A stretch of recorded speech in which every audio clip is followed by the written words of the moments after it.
Novel عشق میں ہاری، episode 4 by انائلیاس۔ اچھا جی، ایپیسوڈ شروع کرنے سے پہلے بہت چھوٹی میٹھی اور ننھی منی سی میری ایک ریکویسٹ ہے آپ سے کہ کائنڈلی چینل کو سبسکرائب کر دیں۔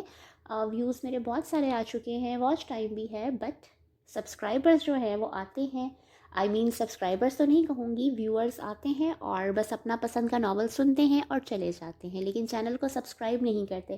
کائنڈلی چینل کو سبسکرائب کر دیجیے اور زیادہ سے زیادہ شیئر کیجیے، تھینک یو۔ چلیں جی اسٹارٹ کرتے ہیں۔ کیا بات ہے، جب سے آئے ہو پریشان لگ رہے ہو۔ شمس شام ڈھلے جب گھر پہنچا تب سے رات سونے تک وہ گمسم تھا۔ روزانہ کی طرح نہ کسی سے خاص بات چیت کی، نہ ہی کھانا صحیح سے کھایا، ایسے جیسے کسی سوچ میں ڈوبا ہو۔ سمیرا کب سے نوٹ کر رہی تھیں، مگر منازع اور مطیبہ کے سامنے شمس کو ٹوکا نہیں۔ تم کیسے میری رگ رگ سے واقف ہو جاتی ہو؟ شمس نے چارپائی پہ لیٹے لیٹے ہی ہولے سے مسکرا کر پوچھا۔ بازو موڑ کر سر کے نیچے رکھا، چہرہ دائیں جانب کے لیے سمیرا کو دیکھا۔ وہ اپنی چارپائی پر لیٹی کروٹ شمس کی جانب موڑے پوچھ رہی تھی، اے لو، اتنے سال اکٹھے بتانے کے بعد بھی نہ سمجھتی؟ چارپائی پر اٹھ کر بیٹھتے جیسے ہی اس نے شمس کی عقل پر ماتم کیا۔ ہاں، آج کا دن بہت پریشان کن تھا۔ شمس ٹھنڈی آہ بھرتے اٹھ بیٹھا۔ کیا مطیبہ کی وجہ سے؟ سمیرا کی بات پر شمس نے سراسوات میں ہلایا۔ جن لوگوں میں اس کے باپ نے اسے بیچا ہے وہ لوگ آج آفس آئے تھے، شمس نے سرگوشی نما آواز میں سمیرا کو بتایا۔ ہائے میں مر گئی۔ پھر؟ وہ پریشان چہرہ لیے شمس کو دیکھنے لگی۔ خوب ہنگامہ کیا کہ مطیبہ کو نکالو، کہاں ہے وہ؟ پھر سر سے ملے، سر نے اچھی طرح جھاڑ پہ لا کر نکال دیا۔ کہہ رہا تھا کہ مطیبہ اس کی منکوہہ ہے۔ شمس کے تفصیل بتانے پر سمیرا نے حیرت کے مارے انگلی دانتوں میں دبائی۔ یا اللہ، کیسے کیسے لوگ ہیں دنیا میں۔ اب کیا ہوگا؟ مگر اس کا نکاح تو ہوا ہی نہیں، وہ اتنا بڑا جھوٹ کیسے بول سکتا ہے؟ اور یہ جھوٹ تو کھل جائے گا۔ سمیرا نے اپنے تئیں پڑے پتے کی بات کی۔ بات تیری درست ہے، مگر جو لوگ اس حد تک گر سکتے ہیں وہ کچھ بھی کر سکتے ہیں۔ تیرے خیال میں وہ مطیبہ کے ڈاکیومنٹس کیوں لے کر گیا ہوگا؟ شمس کے سوال پر اس نے الجھ کر شانے اچکائے۔ اسی لیے کہ اس میں مطیبہ کے سائن ہیں، اور ایسے لوگ 2 نمبر کام میں ماہر ہوتے ہیں۔ اس نے جعلی نکاح نامہ بنوا کر مطیبہ کے سائن کسی سے بھی کاپی کروا کے رکھ لیے ہوں گے، ورنہ اتنے وثوق سے وہ یہ بات نہیں کر سکتا تھا۔ شمس کی بات پر وہ دل تھام کر رہ گئی۔ میرے اللہ، لوگ کس قدر شیطانی دماغ والے ہوتے ہیں۔ بھلا بتاؤ، بچی نے کیا قصور کر دیا جو یوں پیچھے پڑ گئے؟ بس ایسے لوگوں کے دماغ کا ہم کچھ نہیں کر سکتے۔ مجھے جو اصل پریشانی ہے وہ یہ ہے کہ اگر اس کے پاس مطیبہ کا فون نمبر ہو تو وہ اسے ٹریس کر کے کہیں یہاں تک نہ پہنچ جائے۔ سمیرا کو اب اس کی اصل پریشانی کی وجہ سمجھ میں آئی۔ اور میں اور تم ایسے لوگوں کا مقابلہ نہیں کر سکتے، شمس نے مزید کہا۔ تو کیا ہم اس بچی کو گھر سے نکال دیں؟ ایسے کیسے کر سکتے ہیں؟ سمیرا کو اس کی بات ناگوار گزری۔ ارے بھلی لوگ، میں نے یہ نہیں کہا کہ اس کو یہاں سے نکال دیں، مگر مجھے ایک خیال آیا ہے کہ میں کیوں نہ اپنے صاحب سے یہ سب بات کروں۔ یقیناً ان کے بہت اونچے لوگوں سے روابط ہیں، وہ کوئی نہ کوئی حل ضرور نکال لیں گے۔ شمس کی بات پر وہ سوچ میں پڑ گئی۔ اگر تمہارے صاحب نے مطیبہ کو ان کے حوالے کر دیا؟ سمیرا کا سوال جائز تھا۔ نہیں، اتنے سالوں میں ان کے ہاں نوکری کر کے اتنا تو اندازہ کر چکا ہوں کہ وہ مددگاروں کی ہمیشہ مدد کرتے کو تیار رہتے ہیں۔ شمس کے یقین بھرے انداز پر سمیرا شش و پنج میں تھی۔ چلو پھر اللہ کا نام لے کر کل بتا دو۔ میں بھی اللہ سے دعا مانگوں گی کہ اس بچی کے حق میں جو بہتر ہو وہ کر دے۔ سمیرا ٹھنڈی سانس بھر کر لیٹ گئی۔ شمس بھی دل میں تہیا کر کے لیٹ گیا۔ میں ایسے نہیں چھوڑوں گا اسے، شہاب واپس آ کر غصے سے ادھر سے ادھر پھرتے ہوئے بڑبڑا رہا تھا۔ ابے میں تو کہتا ہوں دفع کر اسے، کون سی ایسی حور پری ہے کہ تو اس کے لیے پاگل ہوا جا رہا ہے؟ اس کے دوست نے اس کے کندھے پر ہاتھ رکھ کر اسے سمجھانا چاہا۔ ارے ہٹ، مجھے چہروں سے کوئی سروکار ہے بھی نہیں، مگر مجھے جو چیز تیش دلا رہی ہے وہ ناکامی ہے۔ میں کبھی کسی کو حاصل کرنے میں ناکام نہیں ہوا، تو اس غربت کی ماری نے مجھے اتنا بڑا دھچکا کیسے دے دیا؟ دوست کا ہاتھ کندھے سے بری طرح ہٹاتے، ایک ہاتھ کا مکہ دوسرے پر مارتے، اس نے زور سے دانت کچکچائے۔ اور اس کا باس دیکھنا وہ کیسے مجھے آنکھیں دکھا رہا تھا. میری دہشت سے لوگ کانپتے ہیں. منٹ میں اڑا کر رکھ دوں میں ایسوں کو، مگر وہ مجھے لاک اپ میں بند کروائے گا. شہاب کا غصہ رعید کی باتوں سے کسی اور کم نہیں ہو رہا تھا. یار میں صرف اتنا کہوں گا کہ یہ اتنی بڑی بات نہیں ہے کہ تو اس کے پیچھے پڑ جائے. ہاں مگر ایک بات میں تجھے ضرور باور کراتا چلوں. رستم کے خاموش ہوتے ہی شہاب نے سوالیہ نظروں سے اسے دیکھا. جب انسان کی کمبختی آئی ہونا تو ایسی ہی چھوٹی باتیں وجہ بنتی ہیں. اس کی بات پر شہاب طیش میں آ کر اس پر ہاتھ اٹھانے ہی لگا تھا کہ اس کا ہاتھ ہوا میں معلق ہو گیا. زبان سنبھال کر بات کر، وہ رستم پر آنکھیں نکال کر بولا. اور تو اپنا دماغ سنبھال. استہزائیہ مسکراہٹ اس پر اچھالتا وہ شہاب کے اڈے سے باہر نکل گیا. سر جی آپ سے ایک بات کہنی ہے، اگر اجازت ہو تو. اگلے دن لنچ ٹائم پر شمس رعید کے آفس پہنچ گیا. ارے ارے آئے نا بابا. رعید ہمیشہ اسے بہت عزت سے بلایا کرتا تھا. بیٹھے نا. اس نے کبھی امتیاز نہیں رکھا تھا اپنے اور اپنے ملازموں میں. شمس کو بھی اس نے اسی لیے رکھا تھا کہ وہ پہلے کسی سرکاری بینک میں سرکاری نوکری کرتا تھا. وہاں سے ریٹائرمنٹ کے بعد اس کے پاس اتنے اخراجات نہیں تھے کہ وہ سکون سے بیٹھ کر کھاتا. پیٹ کا ایندھن ختم کرنے کو 2 سبزیوں اور پھلوں کی ریڑھی لگاتا تھا. رعید نے ایک بار اس سے پھل لیے. اس کے بات کرنے کے انداز سے رعید کو لگا کہ وہ کچھ پڑھا لکھا ہے. 2-3 دن مسلسل اسے نہ صرف پھل لیا بلکہ اس سے بات چیت بھی کی، جس سے اسے معلوم ہوا کہ وہ مجبوری میں یہ ریڑھی لگاتا ہے. رعید نے اسے وہیں اپنے آفس کے کارڈ کے طور پر رکھنے کا سوچا اور جلد ہی اپنی سوچ کو عملی جامہ پہنا دیا. آفس کے پاس ہی اس کی رہائش کا بھی انتظام کر دیا. اس کے علاوہ میڈیکل فری کر دیا اور بہت سی مراعات وہ اسے دیتا رہتا تھا. شمس اس کی ٹیبل کے سامنے رکھی کرسی پر ٹک گیا. سر جی وہ مجھے مطیبہ بیٹی کے بارے میں کچھ بتانا ہے آپ کو. شمس کی بات سن کر وہ بری طرح چونکا. کیا مطلب؟ وہ الجھا. سر جی وہ مطیبہ بیٹی میرے گھر پر ہے. شمس سر جھکائے اسے حقیقت بتانے لگا. کیا؟ رعید حیرت زدہ سے بولا. جی صاحب وہ. اور پھر شمس رعید کو اس رات کی ہر حقیقت بتاتا چلا گیا اور رعید سر تھام کر رہ گیا. یہ کون سا معاشرہ ہے جہاں ہم سانس لے رہے ہیں؟ ایک لڑکی کو اس کے لڑکی ہونے کی سزا مل رہی ہے اور ہم اسے آزادی کا نام دے رہے ہیں. یکدم رعید کو لگا اسے سانس لینے میں دشواری ہو رہی ہے. حبس پڑ رہا تھا. آپ نے مجھے اسی دن کال کیوں نہیں کی؟ رعید کچھ دیر بعد بات کرنے کے قابل ہوا. شمس سے شکوہ کیا. صاحب مجھے اندازہ نہیں تھا کہ یہ لوگ اس طرح آ کر ہنگامہ کریں گے. شمس نے شرمندگی سے جواب دیا. خیر ابھی بھی کچھ نہیں بگڑا. میں شام آپ کے گھر آؤں گا مگر یہ بات اب آپ نے یہاں کسی کو نہیں بتانی. رعید نے اسے تنبیہ کی. نہیں صاحب آپ بے فکر رہیں. شمس کہتے ساتھ ہی اٹھ گیا. شام میں رعید شمس کے گھر موجود تھا. پہلے بھی 1-2 بار وہ گیا تھا، اسی لیے سمیرہ اور منزہ اسے پہلے سے جانتی تھی. کیسے ہیں بھائی آپ؟ منزہ سے پہلی بار ملتے ہی رعید نے اسے سر یا صاحب کہنے کی بجائے بھائی کہنے کا حکم دیا تھا. بالکل ٹھیک. تم کیسی ہو گڑیا؟ مطیبہ ابھی منزہ کے کمرے میں تھی جب اسے باہر رعید کی آواز سنائی دی، جو منزہ سے باتیں کرتا ہوا باہر رکھی چارپائی پر ہی براجمان ہو چکا تھا. صاحب آپ کیسے آئے؟ سمیرہ ابھی دائیں جانب سے چھوٹے سے بنے کچن سے نکل کر باہر آئی تھی. بس کچھ ضروری کام تھا. مطیبہ پریشان ہوئی. باہر جانے کہ نہیں؟ مطیبہ پریشان ہوئی. باہر جائے کہ نہیں؟ اسے تو وہ کہہ چکی تھی کہ وہ اس شہر میں ہی نہیں ہے. کیا پتا کہ وہ یہاں بھی آتا ہوگا. شمس بھی اندر آ چکا تھا. ارے کوئی ٹھنڈا پانی لاؤ نا صاحب کے لیے. شمس نے بیوی کو گھرکا. بس ٹھنڈا پانی ہونا چاہیے، میں بوتل نہیں پیتا. رعید نے سمیرہ کو ہدایت دی.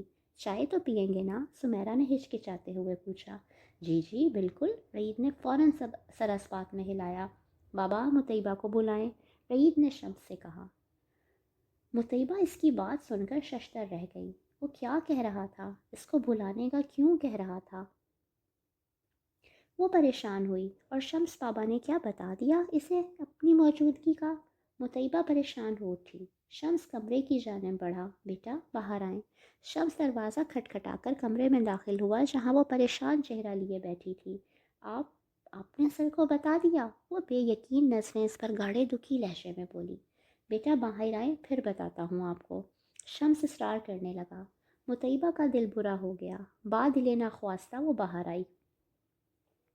رعید نے بائیں جانب موجود کمروں میں سے ایک میں سے مطیبہ کو باہر آتے دیکھا، جو اس وقت منزہ کی ہرے رنگ کی شلوار قمیص پر اپنی اسکن چادر لپیٹے مدھم چال چلتی باہر آئی۔ السلام علیکم۔ مطیبہ نے نظر اٹھا کر سامنے بیٹھے رعید کو ایک نظر دیکھ کر سلام کیا، جس کی شکایتی نظریں مطیبہ پر ٹکی تھیں۔ وعلیکم السلام۔ مطیبہ اس کے سامنے رکھی چارپائی پر بیٹھ گئی۔ اگر اتنی ٹارزن نہیں ہے تو دوسروں کی اپنی مدد کے لیے پکارنے میں کوئی حرج نہیں ہوتا۔ رعید تو جیسے بھرا بیٹھا تھا۔ مطیبہ نے اس کے شکایتی انداز پر حیران نظروں سے اس کی جانب دیکھا۔ اس رات اگر آپ مجھے فون پر یہ ساری صورتحال بتا دیتیں تو آپ کو یوں چھپنا نہ پڑتا۔ رعید کی بات پر وہ تلخی سے مسکرائی۔ میں آپ کو جانتی ہی کتنا ہوں سر کہ یہ سب آپ کو بتاتی۔ مطیبہ کی بات پر رعید نے بھویں اچکا کر اس کی بے اعتباری پر حیرانگی کا اظہار کیا۔ شمس بابا کو جانتی تھیں کیا؟ رعید کے سوال پر وہ نظریں جھکا گئی۔ بیٹا، کل شہاب آفس آیا تھا اور اس نے بے حد ہنگامہ کیا تھا، اسی لیے مجھے صاحب کو سب بتانا پڑا۔ شمس نے مطیبہ کو وہ حقیقت بتائی جس کے سبب اس نے رعید کو مطیبہ کے ٹھکانے کے بارے میں بتایا تھا۔ کیا؟ مطیبہ کی ہوائیاں اڑی۔ جی، اور وہ آپ کو اپنی منکوہا بھی ڈکلیئر کر رہا تھا۔ رعید کے بتانے پر وہ اور پریشان ہو گئی۔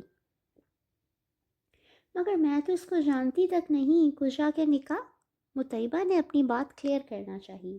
آج کل کے زمانے میں کیا نہیں ہو سکتا؟ وہ آپ کے ڈاکیومنٹس لے کر ہی اسی لیے گیا ہے کہ آپ کے سائن کو کاپی کر کے جعلی نکاح نامہ بنوا لے۔ رعید کے بتانے پر وہ سر تھام کر رہ گئی۔ اب کیا کروں؟ اس کا ذہن حقیقت میں معاف ہو چکا تھا۔ اسے لگا کہ وہ گرداب میں پھنستی جا رہی ہے۔ اللہ بہتر کرے گا بیٹا، وہ تو شکر ہے کہ شمس اللہ بہتر کرے گا، وہ تو شکر ہے کہ شمس بابا نے آپ کے بارے میں مجھے بتا دیا۔ کوئی حل نکالتے ہیں، آپ پریشان نہ ہوں۔ رعید نے ایک بے ضرر مگر کسی قدر گہری نگاہ اس پر ڈالی۔ رات میں اس نے کچھ سوچ کر حسن کو فون ملایا۔ السلام علیکم، بابا کیسے ہیں؟ 2-4 دن سے اس کی بات نہیں ہو پائی تھی، وہ بھی کچھ مصروف تھے۔ وعلیکم السلام بابا کی جان، لگتا ہے بہت مصروف ہو گئے ہو۔ بابا بھی بھولے ہوئے تھے چند دنوں سے۔ پھر انہوں نے شکوہ کیا، سوری بابا، بس کچھ مصروفیت تھی اور پھر ایک مسئلہ درپیش آ گیا تو آپ کو کال نہیں کر سکا۔ معذرت خواہانہ لہجے سے زیادہ مسئلے والی بات نے انہیں یکدم پریشان کیا۔ خیر ہے، کیا ہوا ہے بیٹے؟ وہ فکر مند ہوئے۔ رعید نے مطیبہ سے متعلق ایک ایک بات انہیں بتائی۔ واللہ سن کر روح کانپ گئی۔ ہمارے معاشرے میں ابھی بھی ایسی صفاقی اپنے عروج پر ہے۔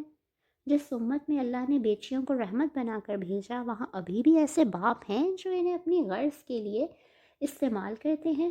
انسانیت پر افسوس ہوتا ہے۔ بیٹیوں کے تو اس قدر حقوق ہیں اور یہاں لوگ چارہ انہیں چارہ کی طرح استعمال کرتے ہیں۔ بہت بہت دکھ ہوا ہے اس بچی کے لیے۔ حسن کا افسردہ لہجہ رعید کو بھی افسردہ کر گیا۔ ایسے لوگوں کو تو چراہے پر لٹکا کر کوڑے مارنے چاہیے، مگر افسوس اسی بات کا ہے کہ ایسے ہی لوگ کھلے عام دندناتے پھرتے ہیں۔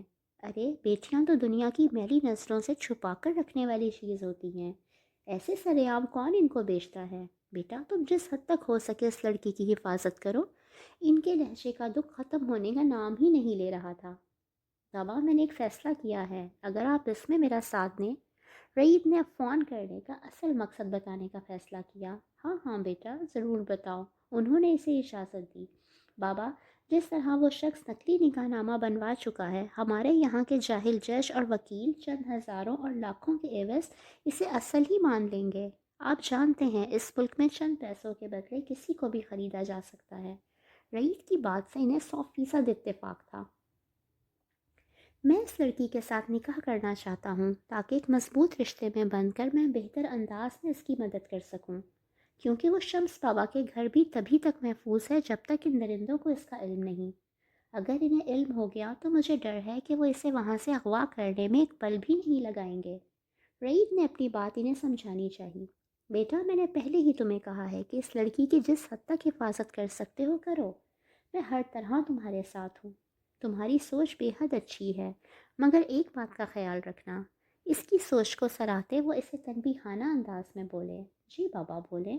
بیٹا نکاح کرتے وقت اس لڑکی کو یہ یقین دلانا کہ اگر وہ اس رشتے کو آگے بڑھانا چاہے تو اس کی مرضی، اور اگر ان لوگوں کو انجام تک پہنچانے کے بعد وہ بچی اس رشتے سے آزاد ہونا چاہے تو بھی اس کی مرضی۔ یہ اقدام تم اسے بچانے کے لیے کر رہے ہو، اسے ایک اور انوانٹڈ رشتے میں باندھنے کے لیے نہیں کر رہے۔ حسن کی بات کا مقصد وہ بہت اچھے سے سمجھ چکا تھا۔ جی بابا، یہ نکاح صرف اسے بچانے کے لیے ہوگا۔ رئیت نے کچھ توقف کے بعد انہیں یقین دہانی کروائی۔ کیا آپ شامل ہو سکیں گے؟ اس نے ایک اور مدعا بیان کیا۔ بیٹا، یہاں کوئی ضروری امور ایسے آ گئے ہیں کہ میں چاہتے ہوئے بھی نکل نہیں سکتا، مگر اس کا ایک حل یہ ہو سکتا ہے کہ تم اسکائپ پر لائیو ویڈیو کی مدد سے مجھے اپنے نکاح میں شامل کر لو۔ انہوں نے فوراً حل پیش کیا۔ جی ضرور بابا، اللہ تمہیں خوشیاں دے، میں تو بہت سی غلطیاں کر چکا ہوں، مگر تم حوا کی بیٹی کو بچا لینا، انہوں نے ایک آہ بھر کر کہا۔ رئیت اس آہ میں چھپے غم سے واقف تھا۔ بابا، آپ انہیں ڈھونڈنے کی کوشش کیوں نہیں کرتے؟ کیا میں یہ کوشش کر سکتا ہوں؟ رئیت انہیں اسی موضوع کی جانب آج پھر سے لے آیا جس سے وہ ہمیشہ اجتناب برتتے تھے۔ میری ایک ضروری کال آ رہی ہے، پھر بات کرتے ہیں۔ وہ پھر سے پہلو تہی کر گئے۔ رئیت نے ایک بے بس نگاہ موبائل پر ڈالی جہاں فون بند ہونے کے بعد ٹون ٹون کی آواز آ رہی تھی۔ اگلے دن وہ پھر آفس کے بعد شمس کے گھر موجود تھا۔ شمس سے وہ نکاح والی بات کر چکا تھا، اب مسئلہ یہ تھا کہ مطیبہ سے کون بات کرتا؟ اس کی ماں بھی اس کے پاس نہیں تھی۔ رئیت نے خود ہی بات کرنے کا فیصلہ کیا۔ ارے بھائی، یہ تو کمال ہو گیا، اتنی جلدی ہی دوبارہ چکر بھی لگ گیا۔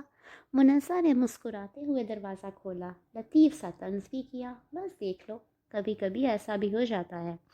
رئیت نے اس کے سر پر چپت لگاتے کہا، بیٹھیں۔ اس نے چارپائی پر اسے بیٹھنے کا اشارہ کیا۔ تمہاری دوست اور اماں کہاں ہیں؟ رئیت کو وہ دونوں نظر نہ آئیں تو جھٹ بولا، اماں نزدیک مکان پر گئی ہیں، مطیبہ شاید عصر کی نماز پڑھ رہی ہے۔ اس نے تفصیل سے رئیت کو بتایا۔ اسی اثنا میں سمیرہ بھی آ گئیں۔ کیسے ہیں صاحب؟ اندر آتے ہی رئیت کے سلام کا جواب محبت سے دیتے ہوئے وہ بولی، کتنی بار آپ کو کہا ہے صاحب نہ کہا کریں، بیٹا کہا کریں۔ رئیت خفگی بھرے انداز میں بولا، کیا کروں، بس زبان پر یہی چڑھا ہے۔ بھائی کو کچھ کھلایا پلایا ہے یا منہ اٹھا کر کھڑی ہے؟ رئیس سے مخاطب ہوتے یک دم سمیرہ کو مہمان نوازی کا خیال آیا تو منزہ کے لتے لیے۔ ابھی ابھی تو آئے ہیں۔ وہ رئیت کے سامنے ایسی شامت آتے دیکھ کر منہ پھلا گئی۔ کچھ نہیں کھانا پینا، منزہ مطیبہ کو بلاؤ اور آپ بھی یہاں بیٹھیں، مجھے کچھ ضروری بات کرنی ہے۔ رئیت نے سنجیدگی سے سمیرہ کو اپنے سامنے رکھی چارپائی پر بیٹھنے کا اشارہ کیا۔ منزہ مطیبہ کو بلا لائی جو نماز ختم کیے دعا مانگنے میں مصروف تھی۔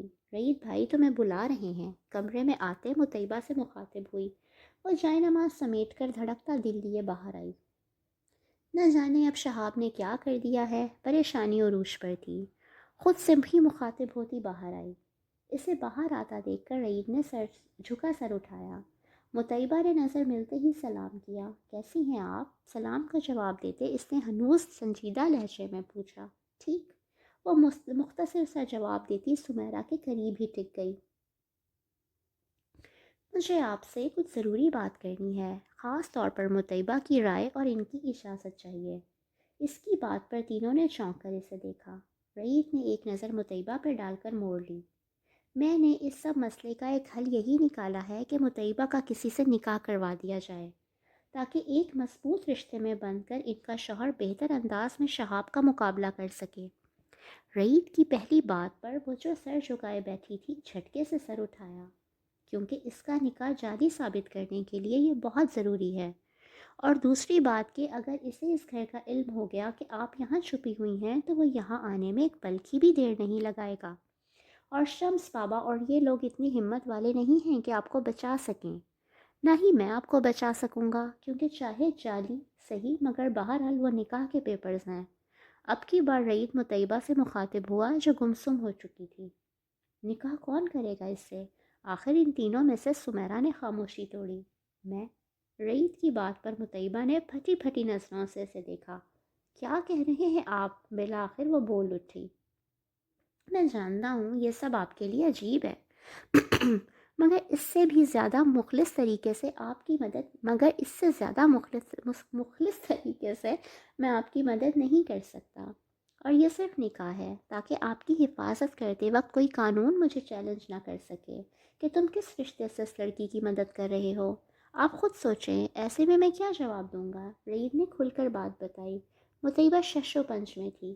میرے خیال میں رعید ٹھیک کہہ رہا ہے، اس سب کے بغیر ہم تمہیں ان درندوں سے نہیں بچا سکتے، اور تم کب تک یوں چھپ کر رہو گی؟ سمیرا نے اسے حقیقت کا سامنا کروایا۔ مگر یہ کیسے؟ مطلب میں یہ کیسے کر لوں؟ وہ تینوں اس کی کیفیت سمجھ رہے تھے۔ یوں اس کی کمپنی کا باس اس کی جان بچانے کو اپنے آپ کو پیش کرے تو مقام حیرت ہی تو تھا۔ ایک جانب مرد کا اتنا بھیانک چہرہ اس کے باپ اور شہاب کی صورت تھا، تو دوسری جانب اسی صنف کا ایسا رحم دل چہرہ شمس اور رعید کی صورت تھا۔ آپ کو بالکل پریشان ہونے کی ضرورت نہیں، جیسے ہی شہاب والا معاملہ کلیئر ہوگا، اسے جیل ہو جائے گی تو میں اس نکاح کو ختم کر دوں گا۔ رعید نے اسے یقین دلایا کہ وہ یہ سب واقعی اس کی مدد کرنے کے لیے کر رہا ہے۔ اوہ، اور اور آپ کے گھر والے کیا وہ کچھ نہیں کہیں گے آپ کو یوں ایک بے سہارا کے لیے اپنی جان خطرے میں ڈالنے پر؟ مطیبہ نے کچھ الجھ کر اسے دیکھا۔ وہ کیوں کر رہا تھا؟ وہ اتنا اچھا کیوں تھا؟ میری فیملی میں صرف میرے بابا ہیں، اور ان کی اجازت لینے کے بعد ہی میں آپ سے بات کر رہا ہوں۔ رعید نے یہ معاملہ بھی کلیئر کیا۔ اور آپ کی مدد سے بھی، اور آپ کی مدر سے بھی میں بات کر لوں گا۔ آپ مجھے ایڈریس بتا دیں تاکہ میں ان سے بات کر سکوں اور انہیں بھی پروٹیکشن میں لے سکوں۔ رعید نے سمیرا اور منزہ کے سامنے ایسے ظاہر کیا جیسے رعید اس کے گھر کے پتے سے ناواقف ہو، حالانکہ وہ اسے ایک بار چھوڑ کر بھی آیا تھا۔ مگر اس کے انداز سے مطیبہ کو سمجھ آ گئی کہ وہ اس بات کا ذکر ان دونوں کے سامنے بھی نہیں کرنا چاہتا، اور مقصد یقیناً مطیبہ کی عزت رکھنا تھا تاکہ وہ مطیبہ کو غلط لڑکی نہ جانے۔ ہم لوگوں کے اندر کی سوچ نہیں پڑھ سکتے، اسی لیے کبھی کبھی مار کھا جاتے ہیں۔ احتیاط ہر جگہ لازمی ہوتی ہے، چاہے وہ کوئی اپنا ہی کیوں نہ ہو۔ رعید کی معاملہ فہمی مطیبہ کو بہت اچھی لگی۔